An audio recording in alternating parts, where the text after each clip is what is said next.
Saat ini kita akan kembali lagi diperlihatkan dengan pertempuran panjang yang berlarut-larut yang pada akhirnya berakhir. Pertarungan antara Xiao Yan dan Chen Li merupakan pertarungan terakhir dan juga merupakan pertarungan yang paling seru. Pada saat ini bahkan Zhongbo yang merupakan penguasa dari surga ke-9 memandang ke arah Xiao Yan dengan penuh keterkejutan.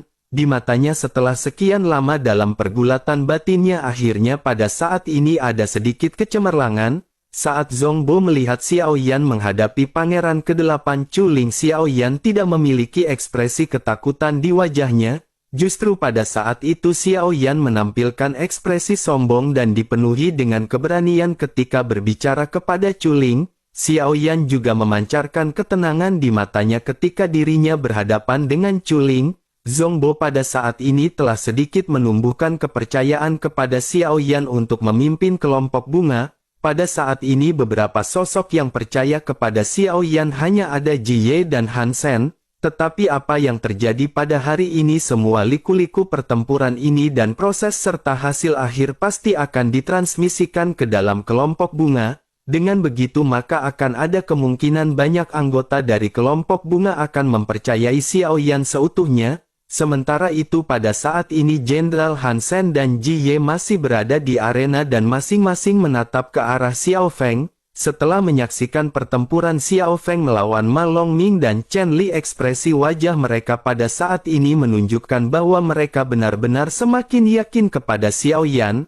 Han Sen pada saat ini memandang ke arah Xiao Yan dengan tatapan penuh dengan emosional. Han Sen sepertinya melihat seseorang yang familiar dan sosok itu yang membuatnya merasa takut di masa lalu. Sementara itu Xiao Yan pada saat ini segera berbalik dan segera tersenyum tipis kepada Han Sen. Xiao Yan pun segera bergegas menghampiri Han Sen dan pada saat ini Xiao Yan segera menangkupkan tangannya mengucapkan terima kasih. Bagaimanapun jika tidak ada Han Sen, Xiao Yan tentu saja akan ditekan oleh Chuling pada saat sebelumnya. Sementara itu melihat tindakan Xiao Yan ini, Han Sen hampir saja menangkupkan tangannya kepada Xiao Yan, tetapi dirinya pada akhirnya tersadar. Dirinya teringat pesan Xiao Yan ketika mereka berada di puncak gunung ke-9 bahwa identitas dari Xiao Yan tidak boleh terbongkar. Pada akhirnya Han Sen pada saat ini bersikap acuh tak acuh dan hanya menganggukkan kepalanya ke arah Xiao Yan.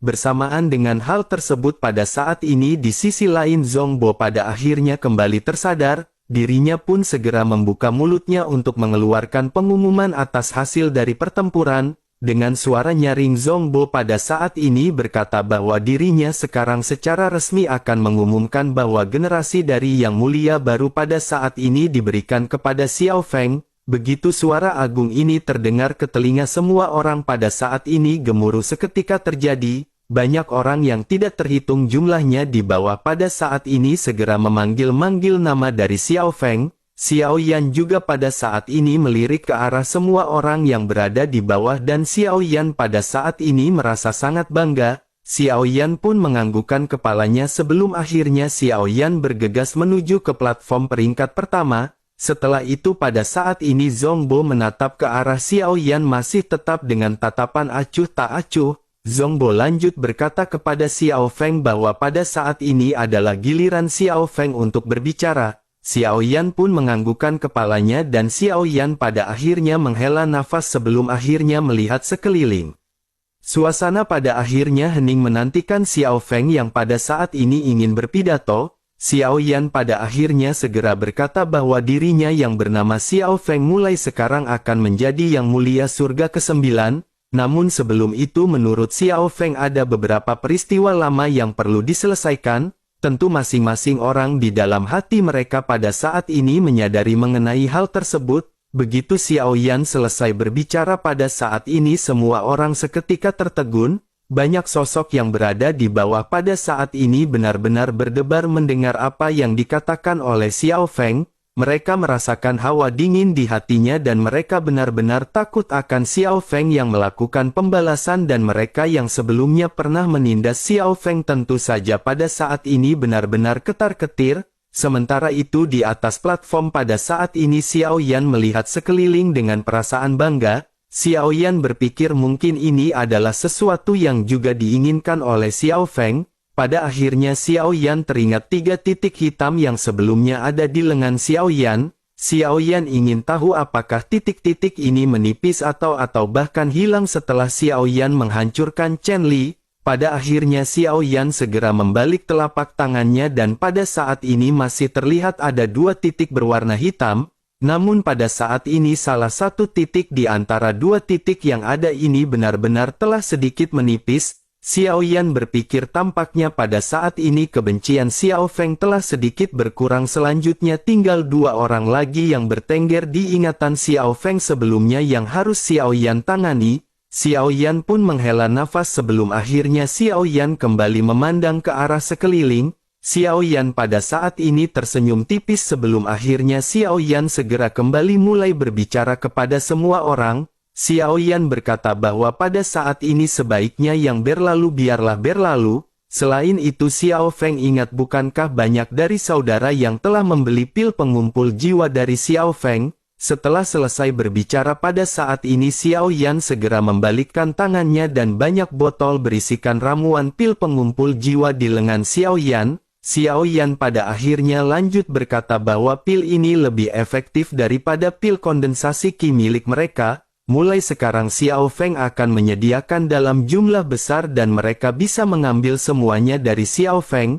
Mendengar apa yang baru saja diucapkan oleh Xiao Yan, bahkan Ji Ye dan Zhong Bo pada saat ini benar-benar sedikit terkejut. Xiao Yan benar-benar berbisnis setelah mendapatkan posisi yang mulia. Tetapi meskipun begitu, jika semua ini berjalan lancar sepertinya keuntungan dari hal ini benar-benar tidak terbayangkan. Pada akhirnya kerumunan di bawah juga meledak dengan kegembiraan dan mereka pada saat ini segera berteriak. Ada di antara mereka yang berteriak bahwa dia ingin 10 pil dari Yang Mulia Xiao Feng. Ada juga yang memesan 50 pil, ada juga yang ingin memesan 100 pil. Bahkan ada juga di antara mereka yang ingin membeli semua stok yang dimiliki oleh Yang Mulia Xiao Feng. Sorak-sorai tiba-tiba mengguncang seluruh surga ke-9 dan Xiao Yan pada saat ini mengangkat matanya melihat sesuatu di wajah semua orang. Xiao Yan pada saat ini benar-benar sangat senang melihat semua orang yang bersemangat. Tujuan Xiao Yan melakukan hal ini sesungguhnya adalah karena Xiao Yan membutuhkan sumber daya yang cukup. Xiao Yan perlu merekrut banyak orang yang setia mengikutinya.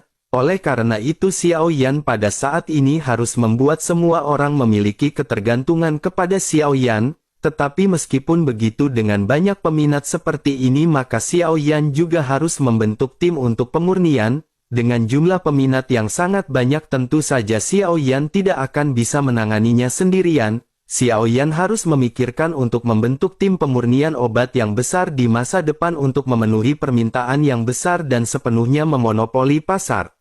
Selain itu Xiao Yan juga pada saat ini tidak perlu khawatir untuk bersaing dengan Paviliun Qianbao atau Paviliun bahan obat. Setelah pertempuran ini semua orang tentu tahu siapa backingan Xiao Yan. Han Sen bukanlah orang sembarangan, oleh karena itu Paviliun Qianbao sepertinya tidak akan berani bertindak banyak terhadap Xiao Feng. Pada akhirnya Xiao Yan menekan perasaannya ini sebelum akhirnya kembali berbicara kepada semua orang agar mereka jangan khawatir. Xiao Feng pasti akan memenuhi kebutuhan semua orang terhadap pil pengumpul jiwa untuk kultivasi mereka. Xiao Yan pun merasa sangat senang karena Xiao Yan pada saat ini telah mendapatkan jalan lainnya. Sementara itu di sisi lain pada saat ini Ji Ye memandang ke arah Xiao Yan dengan rasa takjub. Ji Ye tanpa sadar bergumam bahwa orang ini benar-benar sungguh luar biasa. Setelah menyaksikan pertempuran antara Xiao Yan dan Chen Li pada saat ini Ji Ye tidak lagi meragukan kemampuan Xiao Yan. Terlebih lagi Ji Ye juga tidak menyangka situasi seperti ini akan terjadi setelah Xiao Yan naik ke posisi Yang Mulia Surga ke-9. Ketika Ji Ye memandang ke arah Xiao Yan pada saat ini dirinya merasakan ada perasaan yang muncul. Debar-debar asmara pada saat ini benar-benar melonjak di dalam hati Ji Ye. Perasaan ini belum pernah Ji Ye rasakan terhadap pria lain dan ini pertama kalinya dirasakan oleh Ji Ye. Namun setelah beberapa saat pada akhirnya Ji Ye segera kembali tersadar dan memutuskan untuk menghilangkan perasaan tersebut. Pada akhirnya Ji Ye hanya bisa tersenyum memandang ke arah Xiao Feng yang pada saat ini menjual pil ke kerumunan. Upacara daftar emas ini pada akhirnya benar-benar telah mencapai puncak acaranya. Adegan penjualan Xiaoyan yang agak lucu juga pada saat ini telah berakhir dan kerumunan perlahan-lahan bubar. Berdiri di platform emas pada saat ini ada 10 sosok yang berhasil bertahan hingga tahap akhir. Setelah Xiaoyan menghabisi Chen Li, otomatis ada posisi yang kosong tetapi segera terisi oleh posisi yang berada di bawahnya. Dengan begitu orang yang sebelumnya tidak masuk dari 10 daftar emas juga pada akhirnya segera naik. Pada saat ini Ma Longming yang sebelumnya cedera juga pada akhirnya perlahan-lahan telah memulihkan diri. Ma Longming yang sudah tersadar pada saat ini segera menduduki peringkat kedua dari platform emas. Pada akhirnya semua orang benar-benar telah berkumpul dan pada saat ini tetua yang bernama Zhongbo segera kembali membuka mulutnya. Dirinya berkata bahwa upacara daftar emas secara resmi telah berakhir. 10 karakter teratas pada saat ini dapat mengikutinya ke Paviliun Wanji atau Paviliun 10.000 harta karun. Mereka pada saat itu akan bisa memilih sejumlah keterampilan dan teknik bertarung. Setelah selesai berbicara dirinya pun melambaikan tangannya mengisyaratkan semua orang untuk segera mengikutinya. Pada akhirnya semua orang pada saat ini menangkupkan tangannya dan memutuskan untuk segera mengikuti tetua Zhongbo. Sementara itu Xiaoyan pada saat ini menoleh ke arah Ma Longming. Xiaoyan tersenyum dengan ekspresi ramah dan pada saat ini menghibur Ma Longming. Xiaoyan menepuk bahu Ma Longming dan berkata agar Ma Longming pada saat ini jangan berkecil hati. Bagaimanapun kegagalan adalah awal dari kesuksesan, oleh karena itu Ma Longming pada saat ini harus terus bersemangat. Kalah sekali adalah hal yang wajar, oleh karena itu Ma Longming harus menjadi semakin baik di masa depan. Xiao Feng pada saat ini merasa lebih optimis kepada Ma Longming dan berpikir bahwa Ma Longming akan tumbuh dengan pesat di masa depan. Dorongan yang tiba-tiba dari Xiao Feng ini seketika membuat ekspresi Ma Longming sedikit terkejut. Setelah mengatakan hal tersebut, sosok Xiao Feng pada akhirnya meninggalkan Ma Longming dan bergegas mengikuti langkah kaki dari tetua Zhongbo. Ma Longming pada saat ini benar-benar ternganga melihat ekspresi yang baru saja ditunjukkan oleh Xiaoyan. Ma Longming berpikir bahwa sebelumnya dirinya benar-benar telah mengintimidasi Xiaoyan, tetapi mengapa Xiaoyan pada saat ini bersikap baik kepada Ma Longming? Xiaoyan pada saat ini benar-benar memperlakukan Ma Longming seolah-olah Ma Longming adalah anak kecil yang ambekan. Namun pada saat ini Ma Longming juga berpikir tampaknya di dalam pertempuran sebelumnya Xiao Feng ini benar-benar menahan serangannya dan tidak berniat untuk membasmi Ma Longming. Tentu saja jika Xiaoyan memang berniat untuk menghancurkan Ma Longming akan bisa seperti Chen Li yang berubah menjadi debu. Bahkan pada saat ini tidak ada yang tersisa dari tubuh Chen Li. Ma Longming pun pada akhirnya menghela nafas dan berpikir bahwa Xiaoyan benar-benar tidak terlalu banyak memiliki permusuhan terhadap Ma Longming. Di mata Ma Longming pada akhirnya ada kilatan cahaya yang terang kembali setelah redup beberapa saat. Ma Longming pada akhirnya memantapkan diri dan berniat untuk bisa menyusul Xiao Feng di masa depan. Ma Longming pada akhirnya segera bangkit dan pada saat ini segera buru-buru mengikuti langkah kaki Xiao Feng. Upacara daftar emas yang diadakan di surga ke-9 pada saat ini secara alami menyebabkan gelombang fluktuasi di aliansi Dosian. Hanya yang mulia di surga ke-9 yang pada saat ini perannya telah diganti. Sementara itu yang mulia di surga yang lain pada saat ini masih tetap bertahan meskipun mereka semua dalam kondisi luka parah. Selain itu tentu saja pergantian dari yang mulia ini akan dengan cepat tersebar di setiap surga di aliansi Dosian. Dengan begitu nama Xiao Feng juga pada saat ini benar-benar akan dengan cepat terkenal di seluruh aliansi Dosian. Lebih lagi Xiao Feng benar-benar menggunakan kekuatan Dosian puncak bintang 9 untuk bisa berhadapan dengan seorang Dogat. Di surga ke-8 juga ada banyak orang yang telah mendengar berita mengenai Ji Ye yang telah digantikan oleh Xiao Feng, tetapi semua orang yang berada di sini tidak terlalu peduli dengan apapun yang terjadi di surga ke-9. Bagaimanapun surga ke-9 adalah level yang lebih rendah jika dibandingkan dengan surga ke-8 di aliansi Dosian. Oleh karena itu karakter-karakter yang berada di surga ke-9 dianggap lemah oleh orang-orang dari surga ke-8. Dengan begitu maka berita ini bukanlah sesuatu yang menarik untuk diperbincangkan di surga ke-8, bersamaan dengan surga ke-9 yang telah menyelesaikan kompetisi daftar emas. Surga lainnya yang berada di tingkat lebih tinggi juga pada saat ini telah menyelesaikan kompetisi. 10 besar di masing-masing surga yang memenuhi syarat pada saat ini juga memiliki kesempatan untuk pergi ke Pavilion Wanji. Dengan begitu maka akan ada banyak karakter kuat yang pada saat ini berkunjung ke Pavilion Wanji untuk mencari keterampilan bertarung. Ini adalah kesempatan bagi mereka untuk menentukan keterampilan bertarung yang akan mendukung kekuatan mereka di masa depan. Sementara itu di sisi lain di tempat entah berantah di luar angkasa, di tempat yang jauh dari aliansi Dosian pada saat ini terdapat sebuah tempat yang berisikan 90% lautan.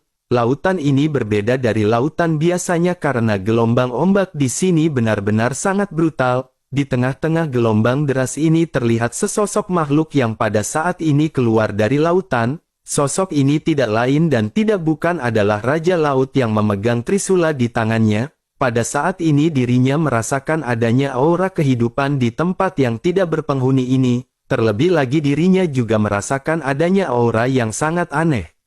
Dirinya pada akhirnya memutuskan berkeliling dan hingga pada akhirnya setelah beberapa saat dirinya merasakan aura yang semakin kuat dan dirinya bergumam mungkinkah aura ini berasal dari klan naga generasi pertama. Pada akhirnya dirinya menuju ke sumber aura tersebut sebelum akhirnya dirinya pada saat ini melihat sesosok mayat yang tergeletak. Tubuh tidak bernyawa yang tergeletak diam di permukaan laut ini tidak lain dan tidak bukan adalah Raja Sisik Naga. Tentu saja akibat dari turbulensi lubang cacing sebelumnya Raja Sisik Naga benar-benar tidak bisa bertahan. Pada saat ini dirinya benar-benar telah muncul di kawasan laut yang tidak diketahui di mana keberadaannya. Terlebih lagi jejak aura kehidupannya juga pada saat ini sudah benar-benar menipis. Raja Laut pun pada saat ini segera memeriksa kondisi dari Raja Sisik Naga. Pada akhirnya setelah beberapa saat dirinya pun bergumam meskipun sosok ini sekarat tetapi masih ada secerca harapan. Raja Laut pun pada akhirnya melambaikan tangannya bermaksud untuk membawa Raja Sisik Naga. Namun pada saat yang bersamaan sesosok juga pada saat ini segera muncul tepat di seberangnya. Raja Laut pun sedikit terkejut melihat sosok tubuh yang pada saat ini dikenalinya. Sosok tubuh ini adalah sosok Zudi.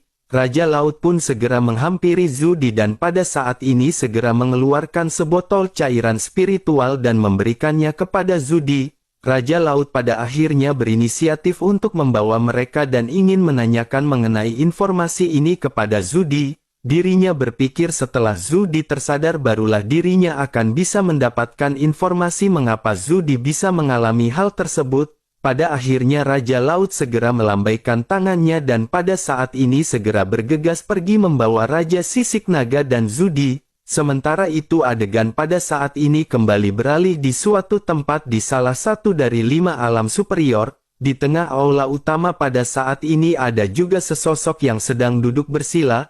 Pada saat ini ada Keyun dan 3 dewa yang mengelilingi dan menatap ke arah sosok tersebut. Pada akhirnya setelah lama terpejam mata dari sosok tersebut pada saat ini terbuka, ada tatapan yang sangat tegas di matanya dan terlihat bahwa ini bukan pertama kalinya dirinya mengucapkan kata-kata seperti itu. Sosok tersebut pada saat ini berteriak bahwa dirinya akan mencari ayahnya sekarang. Sosok ini tidak lain dan tidak bukan adalah sosok Long Yi yang sebelumnya telah ditemukan oleh orang-orang dari kuil kuno. Tampaknya Long Yi telah diberitahu mengenai keberadaan dari Xiao Yan dan pada saat ini Long Yi ingin menyusul keberadaan Xiao Yan. Namun pada saat ini Shen Qi segera memarahi Long Yi dengan nada agung dan segera menjelaskan semuanya kembali kepada Long Yi. Shen Qi berkata bahwa adik ke-9 sekarang berada di aliansi Dosian. Jika Long Yi pergi mencarinya maka itu akan mengganggu rencana awal semua orang dan mungkin akan membawa potensi bahaya kepadanya.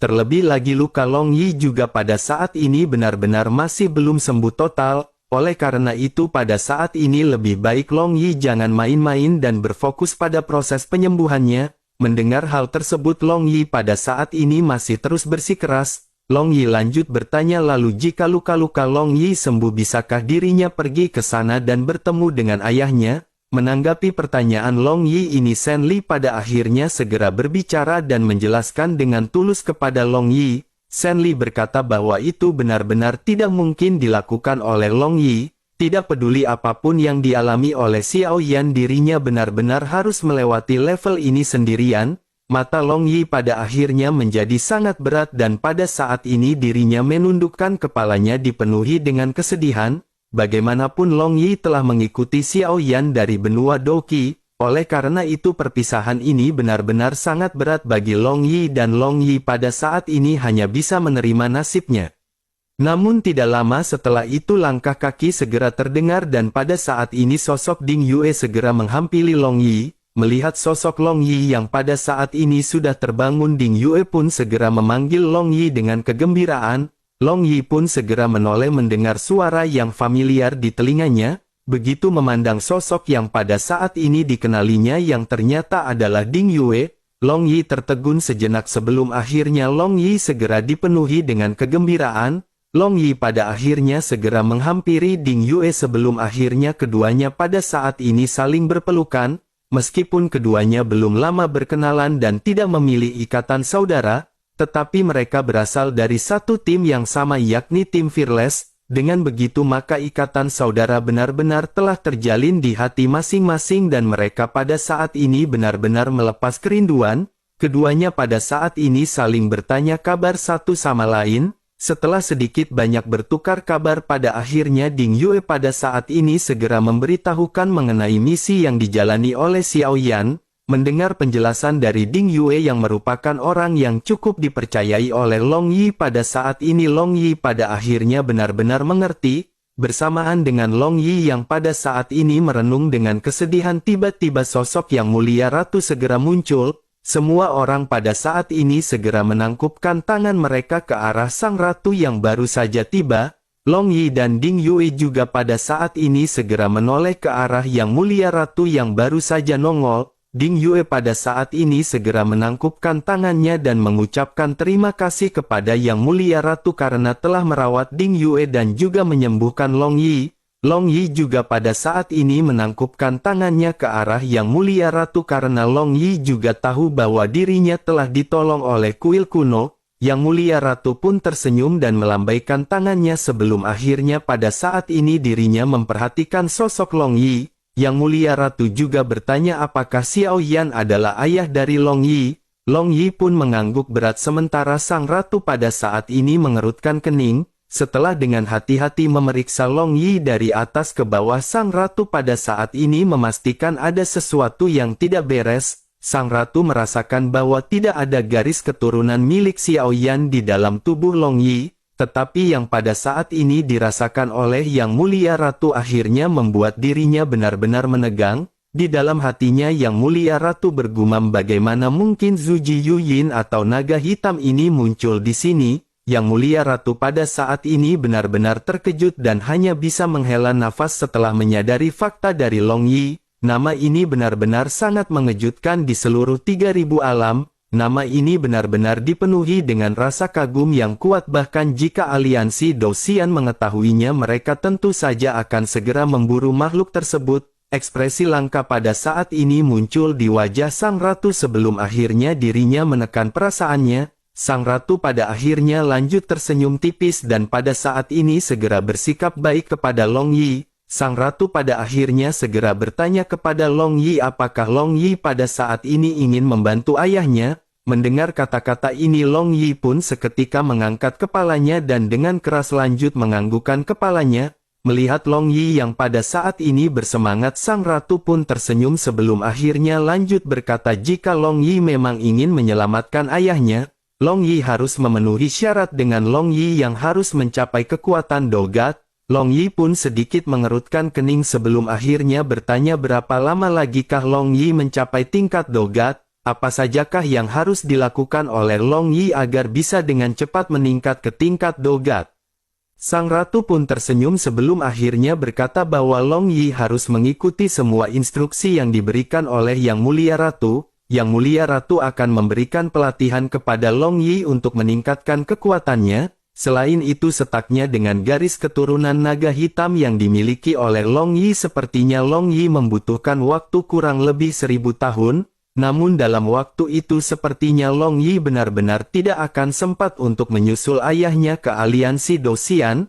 Mendengar hal tersebut Long Yi pun mengerutkan kening sebelum akhirnya bertanya apakah ada cara lain yang bisa meningkatkan kekuatan Long Yi lebih cepat. Yang Mulia Ratu pun tersenyum sebelum akhirnya mengangguk dan pada saat ini segera mengajak Long Yi untuk berlatih. Sebelum memulai perlatihan Long Yi pada saat ini diperintahkan untuk memulihkan dirinya terlebih dahulu. Pada akhirnya setelah pulih Long Yi pun berlatih dengan orang-orang yang berada di kuil kuno. Ding Yue juga pada saat ini menemani Long Yi berlatih dan pada suatu ketika Long Yi berlatih, Ding Yue pada saat ini merasa bahwa cincin penyimpanan luar angkasanya berkedip. Ding Yue pun dengan cepat memeriksa apa yang terjadi di dalam cincin penyimpanan luar angkasa. Pada saat ini Ding Yue melihat telur dari Qiu-Qiu yang bersinar sebelum akhirnya Ding Yue memutuskan untuk mengeluarkannya. Melihat telur Qiu-Qiu yang bersinar pada saat ini Long Yi juga sangat penasaran.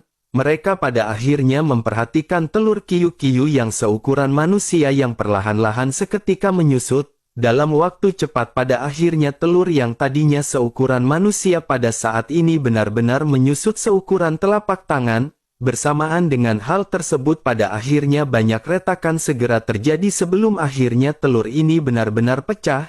Cahaya yang menyilaukan pada saat ini melonjak dari telur dan bersamaan dengan hal tersebut sesosok makhluk pada saat ini keluar. Sosok ini adalah Qiu-Qiu yang masih berbentuk bulat dan menggemaskan dan pada saat ini melihat Qiu-Qiu yang muncul Long Yi benar-benar dipenuhi dengan kegembiraan. Ding Yue juga pada saat ini merasa sangat senang karena Qiu-Qiu adalah bagian dari tim Fearless. Pada akhirnya dengan munculnya Qiu-Qiu ini Long Yi pun mengajak Qiu-Qiu untuk berlatih bersama-sama. Pada akhirnya anggota tim Fearless yang tersisa ini menjalani kehidupan mereka di kuil kuno. Sementara itu kembali ke Xiao Yan yang pada saat ini sudah tiba di Paviliun Wanji atau Paviliun 10.000 senjata. Pada saat ini semua orang benar-benar memiliki kilatan cahaya di mata masing-masing. Paviliun Wanji ini selalu terbuka untuk 3 langit teratas, sementara itu untuk 6 langit ke bawah mereka benar-benar memiliki waktu terbatas untuk mengunjungi Paviliun Wanji, oleh karena itu tidak sembarangan bagi mereka untuk bisa masuk ke paviliun tersebut.